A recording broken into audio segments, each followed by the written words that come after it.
आज हम लोग सीखेंगे त्रिभुज के बारे में। ठीक है बेटा, त्रिभुज के बारे में पूरी डिटेल जानकारी आपको दी जाएगी। आप लोग अच्छे से समझते चलिए और फिर उसको अपने कॉपी में नोट करते चलिए। ठीक है। वैसे त्रिभुज क्या होता है, सबसे पहले तो उसकी डिफिनेशन और फिर त्रिभुज के प्रकार। पहले भी आप लोग एक बार पढ़ चुके हो त्रिभुज के प्रकार को, त्रिभुज के प्रकार। ठीक है ना।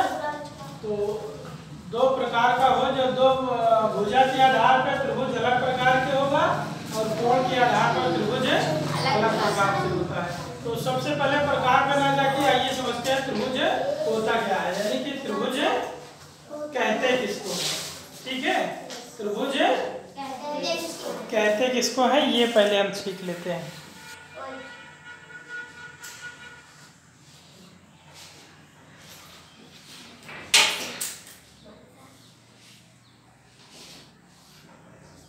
ठीक है बेटा। तो देखो सिंपल सी डिफिनेशन है त्रिभुज की कि तीन ऋजु रेखाओं से घिरी बंद आकृति को त्रिभुज कहते हैं। आप लोग कभी न कभी ये आकृति देखी होगी। देखी होगी निश्चित रूप से। हाँ, तो क्या इसमें दिख रहा है? तीन ऋजु रेखाएं हैं। ऋजु मतलब सीधी रेखा है, एक ये और एक ये। ठीक है ना। तो ये तीन ऋजु रेखाओं से घिरी आकृति को क्या बोलेंगे? इसका मतलब समझ गए, त्रिभुज में तीन भुजाएं होती हैं। कितनी भुजाएं होती हैं? तीन। और अगर अंदर यानी अंदर के साइड कोण देखें तो तीन कोण भी होते हैं। ठीक है ना। तीन भुजाएं तीन कोण और शीर्ष भी देख रहे हो तीन ही है।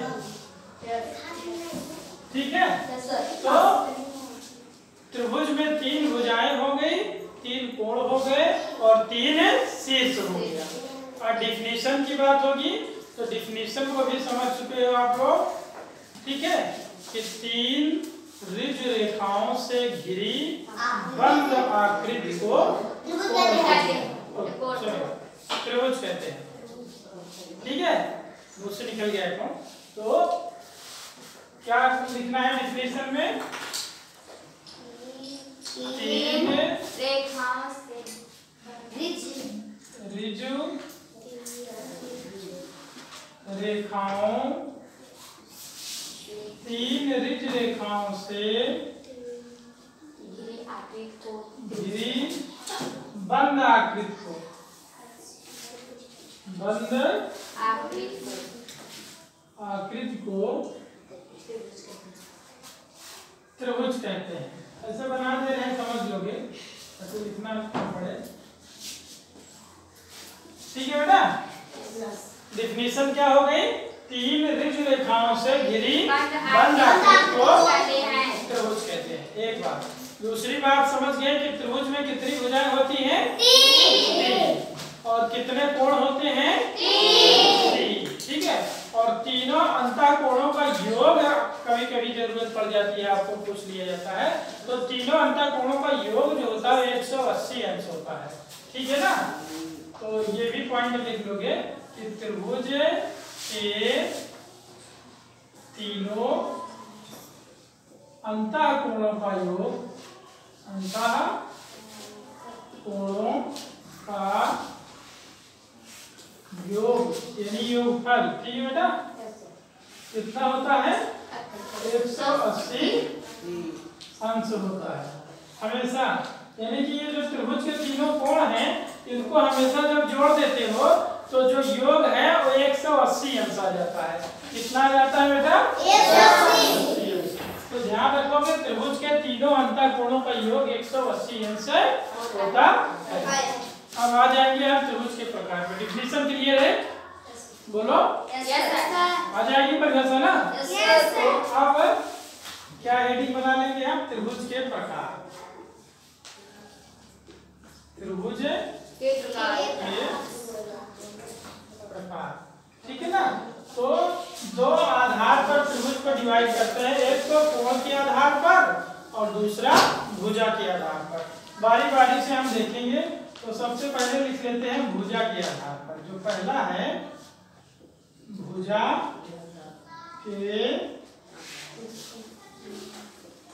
के आधार पर, भुजा के आधार पर, ठीक है ना। जो त्रिभुज है वो 3 प्रकार का हो जाएगा। कितने प्रकार का? 3 प्रकार के होते हैं। 3 प्रकार के होते हैं, ठीक है ना। भुजा के आधार पे अगर हम त्रिभुज को डिवाइड करें तो 3 प्रकार के हो जाएंगे। कौन कौन से? इसमें जो पहला है, पहला हो जाएगा समबाहु त्रिभुज। क्या हो जाएगा? समबाहु त्रिभुज। समबाहु त्रिभुज, समबाहु त्रिभुज। अब ये क्या होता है? समबाहु त्रिभुज किसे हम कहेंगे? कहते रहेंगे तो जो सम मतलब बराबर होता है, बाहु मतलब भुजाएं, मतलब ऐसा त्रिभुज जिसकी तीनों भुजाएं बराबर, 3 भुजा होती है ना। तो ऐसा त्रिभुज जिसकी तीनों भुजाएं बराबर हो उसको समबाहु त्रिभुज कहते हैं। क्या बोलेंगे? समबाहु त्रिभुज। किसे कहते हैं समबाहु त्रिभुज बेटा? जिसकी तीनों भुजा बराबर। हाँ, ऐसा त्रिभुज जिसकी तीनों भुजाएं बराबर, तीनों भुजाएं उसे समबाहु त्रिभुज कहते हैं। बराबर, उसे समबाहु त्रिभुज कहते हैं।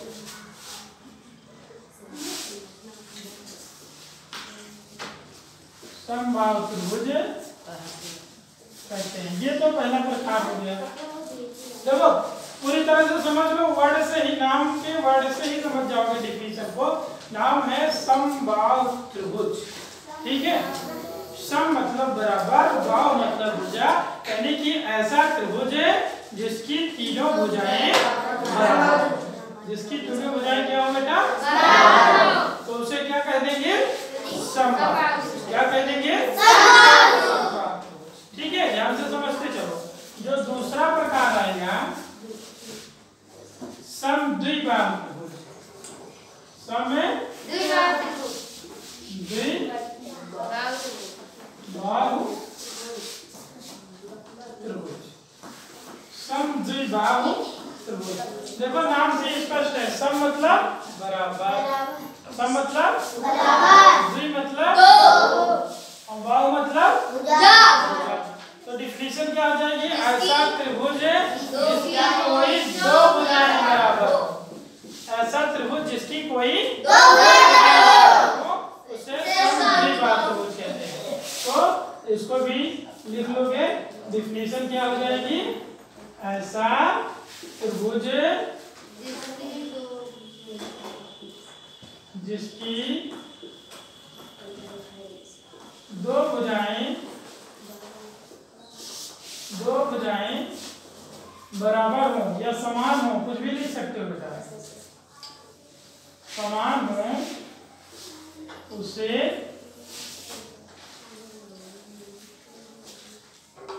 समद्विबाहु त्रिभुज कहते हैं। त्रिभुज कहते हैं, ठीक है बेटा। अब 2 त्रिभुज हो गए। पहला समबाहु त्रिभुज जिसकी तीनों भुजाएं बराबर होती हैं। दूसरा समद्विबाहु त्रिभुज जिसकी कोई 2 भुजा आपस में बराबर होती है। तीसरा विषमबाहु त्रिभुज, मतलब कोई भी भुजा आपस में बराबर ना हो, तो क्या हो जाएगा? विषमबाहु त्रिभुज, ठीक है बेटा। तो सी वाला क्या आ जाएगा?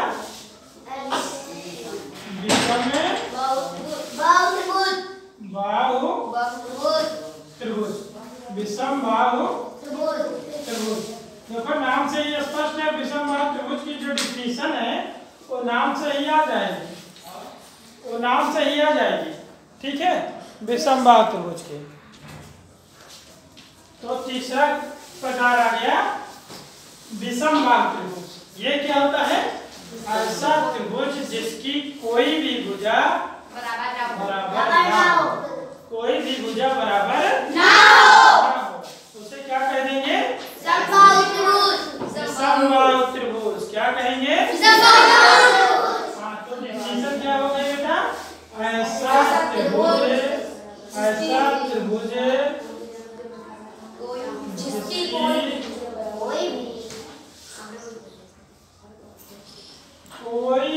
भुजा बराबर यानी कि समान ना हो, समान ना हो, समान ना हो, उसे समान ना हो उसे क्या कहेंगे बेटा? विषमबाहु त्रिभुज। विषमबाहु त्रिभुज, विषमबाहु त्रिभुज कहते हैं। उसे क्या कहते हैं बेटा? विषमबाहु त्रिभुज। विषमबाहु त्रिभुज क्या होता है? जिसकी कोई भी भुजा बराबर ना हो। तो ये तीन प्रकार हुए भुजा के आधार पर अगर हम डिवाइड करेंगे तो त्रिभुज के तीन प्रकार होंगे। और यदि हम दूसरा जो बेस है कोण के आधार पर त्रिभुज के डिवाइड करेंगे, ठीक है, जो दूसरा आएगा, जो दूसरा है कोण के आधार पर। किस आधार पर बेटा? कोण के आधार पर। कोण के आधार पर त्रिभुज फिर तीन प्रकार के होंगे। तीन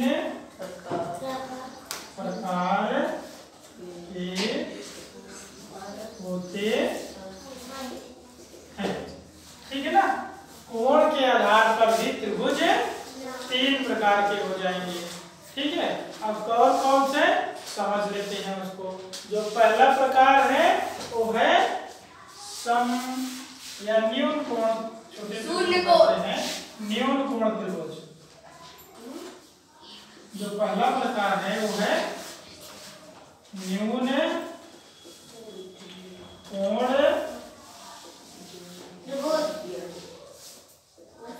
त्रिभुज, ठीक है बेटा। पहला प्रकार क्या हो गया? न्यून कोण त्रिभुज। तो इसकी डिफिनीशन क्या हो जाएगी?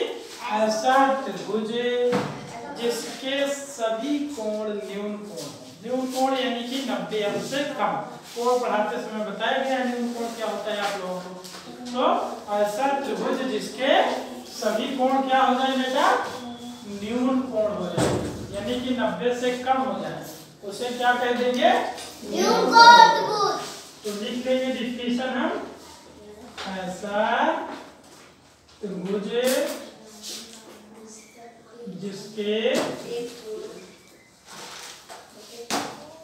सभी कोण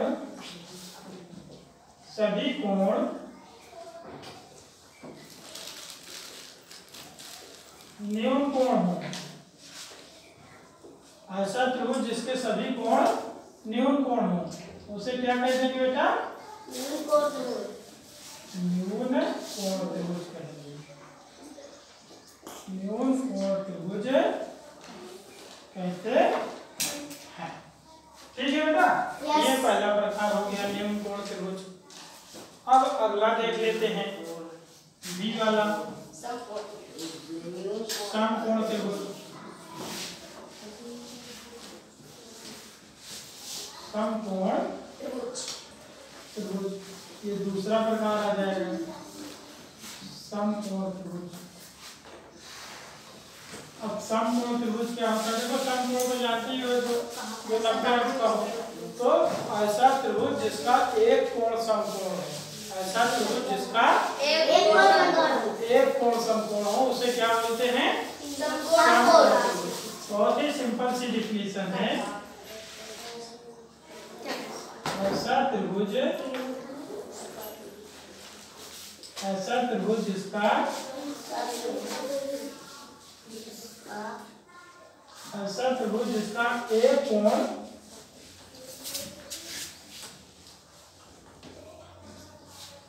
समकोण,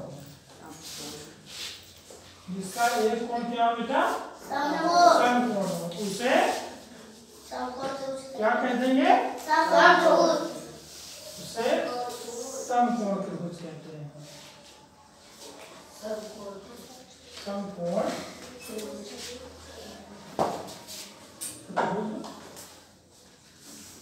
कहते हैं, ठीक है बेटा। अब लास्ट आ जाता है अधिक कोण त्रिभुज। Very good. क्या आ जाता है बेटा? अधिक कोण त्रिभुज। अधिक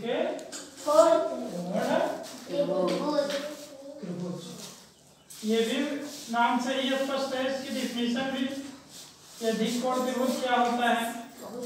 हाँ देखो, अधिक कोण यानी कि ऐसा त्रिभुज जिसका एक कोण क्या हो, अधिक कोण हो, जिसका एक कोण क्या हो, अधिक कोण। अधिक कोण यानी 90 अंश से ज्यादा, 90 अंश से ज्यादा, कितने भी का हो सकता है।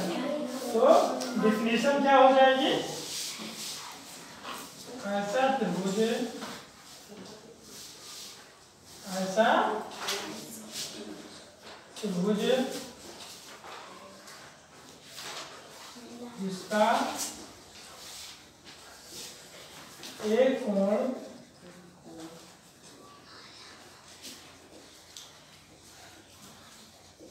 अधिक कोण हो,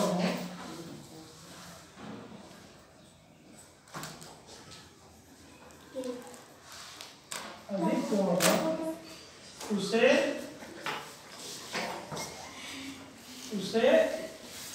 अधिक कोण त्रिभुज कहते हैं। अधिक कोण त्रिभुज कहते हैं। तो ये 3 प्रकार हो गया कोण के आधार पर त्रिभुज। ठीक है बेटा, तो फिर से हम बताते रहे, आप लोग समझ लो और उसके बाद इसको नोट कर लो अपनी कॉपी में और अच्छे से पढ़ के लाना, फिर हम एक-एक लोगों से पूछेंगे। ठीक है, तो जल्दी से फिर से सुन लेते हैं। सबसे पहले त्रिभुज क्या होता है, यानी कि त्रिभुज की डिफिनेशन या त्रिभुज किसे कहते हैं। तो सिंपल सी डिफिनेशन में बता दोगे, 3 रिज रेखाओं से घिरी बंद आकृति को त्रिभुज कहते हैं। 3 रिज रेखाओं से घिरी बंद आकृति को त्रिभुज कहते हैं। ठीक है बेटा, और त्रिभुज के अंतःकोणों का जो योगफल होता है वो 180 अंश होता है। कितना होता है बेटा, 180 अंश होता है। और फिर भुजा के आधार पर त्रिभुज के प्रकार, भुजा के आधार पर त्रिभुज के प्रकार, भुजा के आधार पर त्रिभुज 3 प्रकार के होते हैं। भुजा के आधार पर त्रिभुज 3 प्रकार के होते हैं।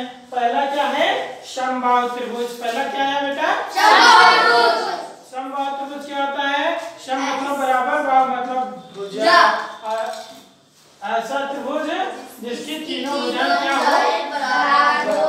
समबाहु त्रिभुज कहते हैं। उसे क्या कहते हैं, समबाहु। देखो अगर आप फिगर बनाए, ये जितना बड़ा ये, उतना बड़ा ये और उतना ही बड़ा ये, तो ये हो गया समबाहु त्रिभुज। क्या हो गया बेटा, समबाहु त्रिभुज। ठीक है, फिर समद्विबाहु त्रिभुज।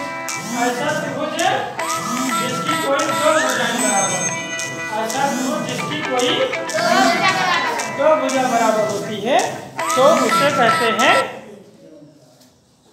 समद्विबाहु त्रिभुज। उसे क्या बोलते हैं बेटा, समद्विबाहु त्रिभुज। कहने का मतलब ये है कि जितना बड़ा ये हो और उतने ही बड़ा ये हो। ठीक है, और तीसरी की कोई गारंटी नहीं कितना भी बड़ा हो, मतलब 2 भुजा क्या है, बराबर। 2 भुजा क्या है, बराबर। और समबाहु में क्या होता है, तीनों भुजा बराबर होती है। समबाहु क्या होता है, तीनों भुजा बराबर। अब विषमबाहु त्रिभुज आ जाएगा जिसकी कोई भी भुजा आपस में बराबर नहीं होती, यानी तीनों भुजाएं असमान होती हैं, अलग अलग माप की होती हैं, तो उसे कहते हैं विषमबाहु त्रिभुज। जैसे ये इतना बड़ा, ये इतना बड़ा, ये इतना बड़ा।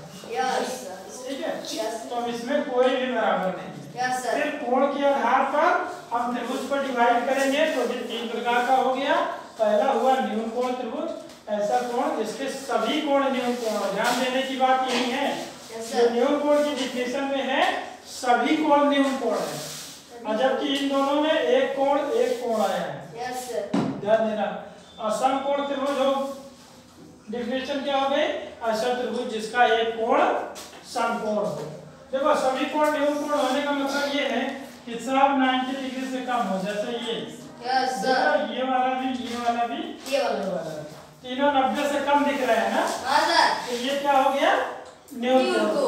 और समकोण त्रिभुज की बात होगी तो एक कोण समकोण हो। देखो समझ लो, ये वाला कोण देखो 90 डिग्री, तो ये हो गया समकोण त्रिभुज। देख के ही समझना चाहिए ये कौन सा कोण है, न्यून कोण। और ये फिर अधिक कोण त्रिभुज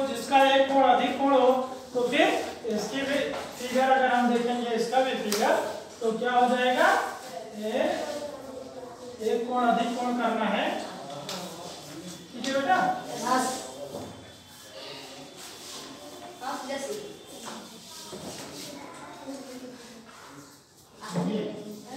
अब ये वाला कोण देखोगे तो 90 डिग्री से बड़ा हो गया, 90 डिग्री से बड़ा हो गया, तो ये बन गया अधिक कोण त्रिभुज, ठीक है।